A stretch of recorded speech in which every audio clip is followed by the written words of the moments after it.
एक कहावत है कि किसी भी इंसान को इतना भी मत डराओ कि उसके अंदर का डर ही खत्म हो जाए, क्योंकि इंसान के अंदर से जब डर खत्म हो जाता है तो फिर वो किसी भी हद तक कदम उठाने को मजबूर हो जाता है और आगे चलकर कुछ ऐसा कर देता है जिसका शायद किसी को अंदाजा भी नहीं होता है। आज की कहानी में भी ऐसा ही कुछ होता है, जिसकी वजह से एक नहीं बल्कि तीन तीन बच्चे हमेशा के लिए अनाथ की जिंदगी जीने पर मजबूर हो जाते हैं। नमस्कार, प्रणाम। मैं आपका भाई, आपका दोस्त अभय, और आप देख रहे हैं द कीप क्राइम। दोस्तों, आज की जो सच्ची कहानी मैं आपको सुनाने जा रहा हूँ, ये सच्ची कहानी है उत्तर प्रदेश के कानपुर जिले की। कानपुर का एक इलाका पड़ता है अरमापुर, और इसी अरमापुर का रहने वाला है संतोष निषाद, जिसकी उम्र है लगभग 36 साल के आसपास। संतोष की पत्नी का नाम है गुड़िया निषाद।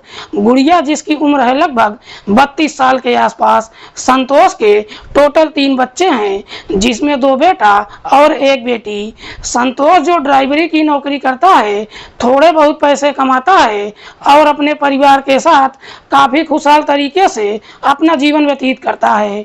बात कर रहा हूँ मैं 28 मार्च की सुबह के लगभग 5 बजे के आसपास की, जब संतोष अपनी नाइट ड्यूटी खत्म करके अपने घर पर पहुंचता है। उस वक्त संतोष की पत्नी और तीनों बच्चे गहरी नींद में सो रहे थे। संतोष जैसे ही अपने घर पर पहुंचता है, अपनी पत्नी की बुरी तरीके से पिटाई करना शुरू कर देता है। गुड़िया को जब दर्द बर्दाश्त नहीं होता है, वो जोर जोर से चीखने चिल्लाने लगती है।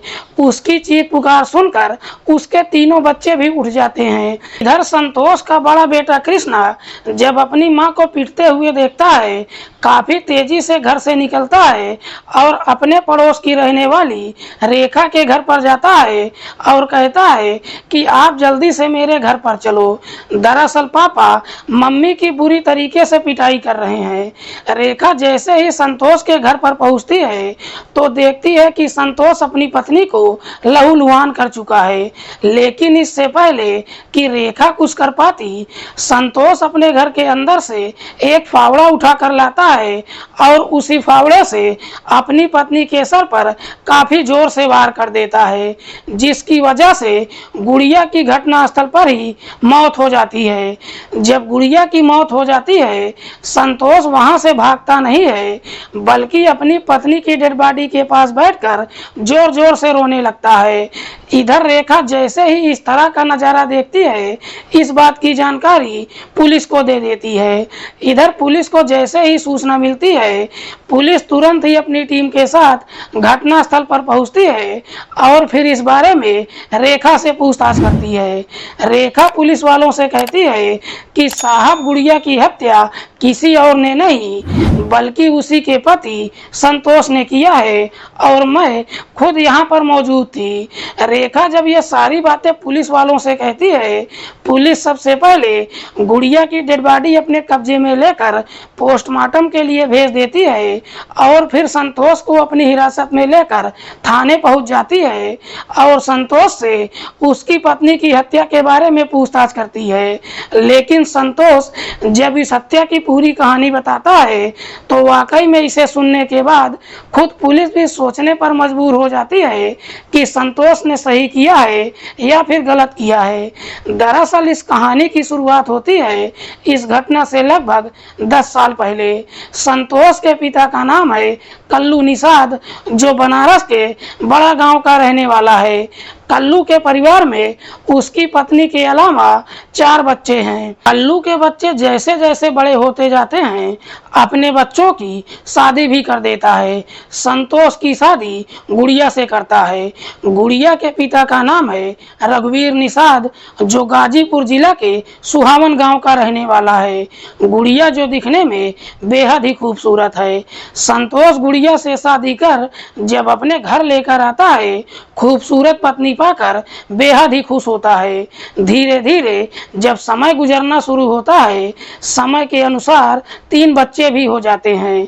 लेकिन बच्चे जब इस दुनिया में आ जाते हैं, उसके बाद घर का खर्च चल पाना भी काफी मुश्किल हो जाता है। इसीलिए गुड़िया एक दिन अपने पति को समझाते हुए कहती है कि तुम खेती किसानी का काम छोड़ दो, शहर जाकर कोई नौकरी कर लो। गुड़िया जब अपने पति को इस तरह का सुझाव देती है, संतोष भी अपनी पत्नी की बात मान लेता है और फिर एक नौकरी की तलाश में कानपुर आ जाता है। थोड़ी मशक्कत करने के बाद उसे ड्राइवरी की नौकरी मिल जाती है और फिर इसी कानपुर के अरमापुर इलाके में किराए का एक कमरा लेकर वहीं से अपनी नौकरी करने लगता है। कभी कभी 2-4 दिन की छुट्टी लेकर अपने घर भी जाता है। लेकिन जैसे ही ठीक ठाक पैसे कमाने लगता है, गुड़िया फिर से अपने पति को समझाते हुए कहती है कि बच्चे यहाँ रहकर बेहतर तरीके से पढ़ाई नहीं कर सकते हैं, इसीलिए तुम मुझे और बच्चों को अपने साथ लेकर चलो ताकि हम बच्चों को एक अच्छे स्कूल में दाखिला करा सके। गुड़िया जब इस तरह का सुझाव देती है, संतोष अपनी पत्नी और बच्चों को लेकर कानपुर आ जाता है और इसी अरमापुर इलाके के एक स्कूल में अपने तीनों बच्चों का दाखिला करा देता है और अपने परिवार के साथ खुशहाल तरीके से जीवन व्यतीत करने लगता है। लेकिन संतोष जब ड्राइवरी की नौकरी करता है, इसी दौरान संतोष की मुलाकात राजू से होती है। राजू जिसकी उम्र है लगभग 22 साल के आसपास, जो रतनपुर में रहता है। दरअसल राजू के माता पिता बचपन में ही इस दुनिया को छोड़कर जा चुके हैं। इधर राजू और संतोष की जब मुलाकात होती है, दोनों के बीच में गहरी दोस्ती हो जाती है। एक दिन संतोष राजू से कहता है कि आज मेरे बेटे कृष्णा का जन्मदिन है, इसीलिए तुम्हें मेरे घर आना होगा। राजू जब संतोष के घर पर जाता है और जब पहली बार उसकी पत्नी गुड़िया को देखता है, तो गुड़िया की खूबसूरती देखकर उसे देखता ही रह जाता है। दरअसल राजू पहली नज़र में ही गुड़िया को पसंद कर लेता है। हालांकि गुड़िया उम्र में उससे 10 साल बड़ी होती है, लेकिन बावजूद इसके राजू गुड़िया को पसंद कर लेता है और फिर अक्सर संतोष के घर पर आना जाना शुरू कर देता है। क्योंकि राजू और गुड़िया के बीच में देवर भाभी का रिश्ता होता है, इसीलिए दोनों हंसी मजाक भी करते हैं। लेकिन हंसी मजाक में ही राजू गुड़िया को कुछ ऐसी बातें कह देता है जिसे सुनकर गुड़िया को भी समझने में देर नहीं लगती है कि राजू उससे चाहता क्या है। दरअसल कहीं ना कहीं गुड़िया भी राजू को पसंद करने लगती है और आखिरकार गुड़िया और राजू के बीच में प्रेम प्रसंग शुरू हो जाता है। दोनों के बीच में जैसे ही प्रेम प्रसंग शुरू होता है, उसके बाद राजू गुड़िया से मुलाकात करने के लिए अक्सर उसके घर पर ही जाना शुरू कर देता है। हालांकि गुड़िया और राजू के बीच में जब प्रेम प्रसंग शुरू होता है, इस बात की जानकारी संतोष को कभी मालूम नहीं चलता है। जब कुछ महीने का समय गुजरता है, आखिरकार पड़ोसियों को शक हो जाता है और एक दिन एक पड़ोसी संतोष से कहता है कि तुम्हारी पत्नी का तुम्हारे ही दोस्त राजू के साथ प्रेम प्रसंग चल रहा है। पड़ोसी जैसे ही इस तरह की बातें कहता है, संतोष जाकर इस बारे में अपनी पत्नी से पूछताछ करता है। लेकिन गुड़िया अपना त्रिया चरित्र का खेल दिखाते हुए अपने पति से कहती है कि पड़ोसी हमारी खुशहाल जिंदगी से जल रहे हैं। दरअसल मेरा राजू के साथ कोई प्रेम प्रसंग नहीं चल रहा है, बल्कि राजू जब भी हमारे घर पर आता है, हमारे बच्चों के लिए मिठाइयाँ लेकर आता है। यही खुशी हमारे पड़ोसियों को पसंद नहीं आ रही है, इसीलिए वो तुम्हें भड़काने की कोशिश कर रहे हैं। गुड़िया जब इस तरह की बातें अपने पति से कहती है, संतोष भी अपनी पत्नी की बातों पर भरोसा कर लेता है। लेकिन गुड़िया उसके बाद काफी सतर्क हो जाती है। दरअसल जब भी राजू को अपने घर पर बुलाती है, पीछे के दरवाजे से बुलाने लगती है और अपने ही घर के अंदर राजू के साथ मौज मस्ती करने लगती है। लेकिन जैसे ही कुछ दिन का और समय गुजरता है, एक दिन राजू जब गुड़िया से मुलाकात करने के लिए उसके घर पर जाता है और जब दोनों कमरे के अंदर एक दूसरे से मुलाकात कर रहे होते हैं, उसी समय संतोष अपने घर पर पहुंच जाता है और दोनों को आपत्तिजनक हालत में देख लेता है। संतोष जैसे ही इस तरह का नजारा देखता है, राजू तो वहां से भाग जाता है, लेकिन संतोष अपनी पत्नी की बुरी तरीके से पिटाई कर देता है और तब संतोष को भरोसा होता है कि पड़ोसी जो कह रहे थे वो झूठ नहीं था। राजू इस प्रकार से गुस्से में आ जाता है कि तुरंत ही एक फैसला करता है और अपनी पत्नी और तीनों बच्चों को हमेशा के लिए गांव भेज देता है। इधर गुड़िया जब गांव में आ जाती है, उसके बाद राजू और गुड़िया की मुलाकात नहीं हो पाती है, लेकिन बावजूद इसके दोनों फोन पर एक दूसरे से बातचीत करते रहते हैं। जब दोनों एक दूसरे से बातचीत करते हैं, दोनों को जुदाई बर्दाश्त नहीं हो पाती है। गुड़िया राजू के ऊपर दबाव डालने लगती है कि तुम कैसे भी करके मेरे पति से बातचीत करो और मुझे वहां पर बुला लो। लेकिन राजू को समझ में नहीं आता है कि आखिरकार वो संतोष से कैसे बातचीत करे। लेकिन गुड़िया जब बार बार राजू के ऊपर दबाव डालने लगती है, एक दिन राजू जाकर संतोष से मुलाकात करता है और सीधे उसका पैर पकड़ लेता है और उससे अपनी गलतियों की माफी मांगते हुए कहता है कि मुझसे जो कुछ भी गलती हुई है उसे माफ कर दो, लेकिन हमारी दोस्ती न तोड़ो। लेकिन राजू जब इस तरह की बातें कहता है, संतोष को राजू की बातों पर भरोसा नहीं होता है। लेकिन जैसे ही कुछ दिन का और समय गुजरता है, एक दिन संतोष की तबीयत काफी खराब हो जाती है। जब संतोष की तबीयत खराब हो जाती है, राजू ही उसे लेकर हॉस्पिटल में जाता है।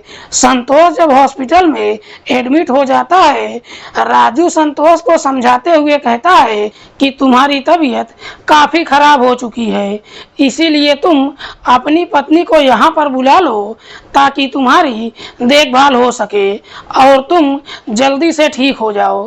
राजू जब इस तरह की बातें कहता है, संतोष को लगता है कि शायद राजू सही कह रहा है, इसीलिए संतोष अपनी पत्नी के नंबर पर फोन करता है और उसे अपने पास बुलाता है।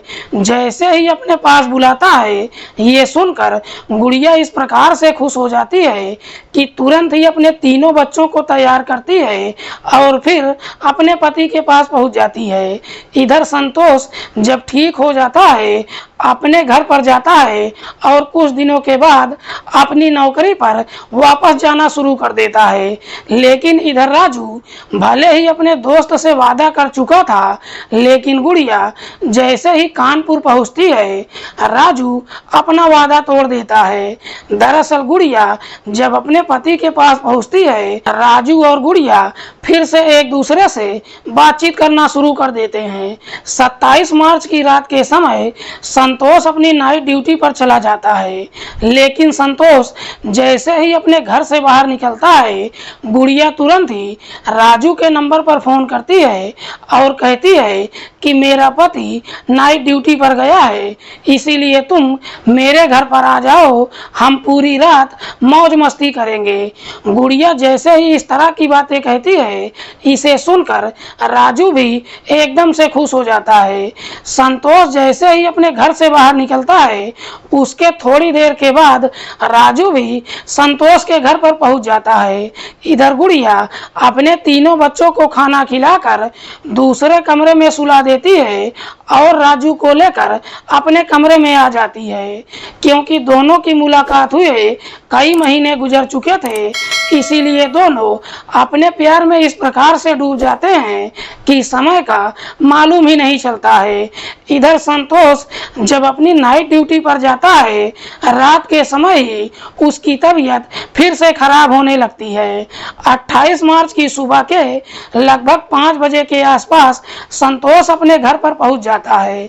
संतोष जब अपने घर पर पहुंचता है, उस वक्त उसकी पत्नी अपने प्रेमी राजू के साथ गहरी नींद में में सो रही थी। संतोष जैसे ही अपने घर पर पहुंचता है, अपनी पत्नी को आवाज लगाता है।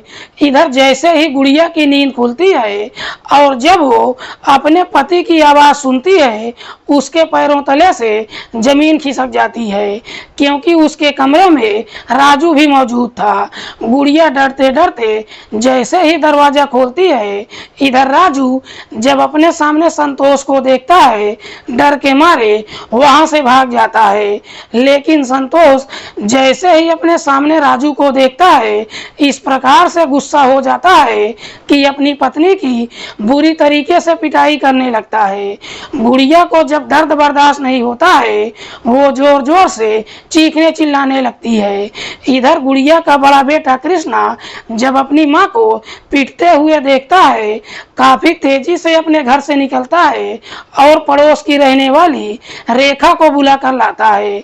लेकिन रेखा जब संतोष के घर पर आती है, इससे पहले कि रेखा कुछ कर पाती, संतोष अपने घर के अंदर से एक फावड़ा उठाकर लाता है और अपनी पत्नी के सर पर काफी जोर से वार कर देता है, जिसकी वजह से गुड़िया की घटना स्थल पर ही मौत हो जाती है।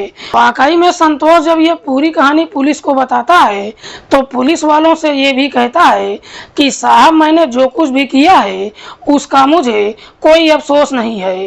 वाकई में संतोष जब ये पूरी कहानी पुलिस को बताता है, तो पुलिस भी सोच में पड़ जाती है कि आखिरकार इसमें गलत है कौन और गलती है किसकी। लेकिन फिर भी संतोष ने अपराध किया था, इसीलिए पुलिस उसे अपनी हिरासत में लेकर जेल भेज देती है।